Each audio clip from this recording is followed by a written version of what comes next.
مانسہرہ میدانی علاقوں میں بارش اور پہاڑوں پر برفباری کا سلسلہ بغیر کسی وقفے کے آج دوسرے روز بھی جاری۔ بعض مقامات پر برفباری اور بعض پر بارشوں نے تباہی مچا دی۔ ناران، کاغان، منور، چوگران برف سے ڈھک گئے۔ نظام زندگی معطل ہو کر رہ گیا۔ مواصلاتی نظام منقطع، رابطہ سڑکیں جزوی بند۔ شارع جگہ جگہ لینڈ سلائڈنگ کی اطلاعات کے مطابق بالاکوٹ کے سیاحتی مقام کاغان بارش اور برفباری کے سبب بشارت ولد غلام دین کا مکان گرنے سے 20 لاکھ سے زائد کا نقصان، تاہم اہل خانہ موجزانہ طور پر بچ گئے۔ متاثرہ خاندان کھلے آسمان تلے زندگیاں بسر کرنے پر مجبور ہیں۔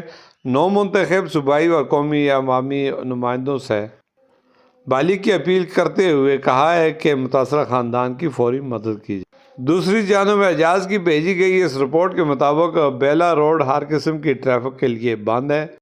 30,000 سے زائد خاندان محصور ہو کر رہ گئے۔ 3 سے 4 فٹ برف بیلا منور میں اب تک پڑ چکی ہے، جبکہ سیری ڈہری منور 4 سے 5 فٹ برف پڑنے کی اطلاعات بھی ہیں۔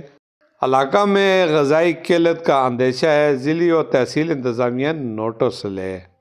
برف و بارشوں کا یہ سلسلہ آئندہ 24 گھنٹوں تک جاری رہنے کا امکان۔ کیمرہ ٹیم کے ساتھ میر افضل گلزار، ڈسٹرکٹ میڈیا، مانسہرہ۔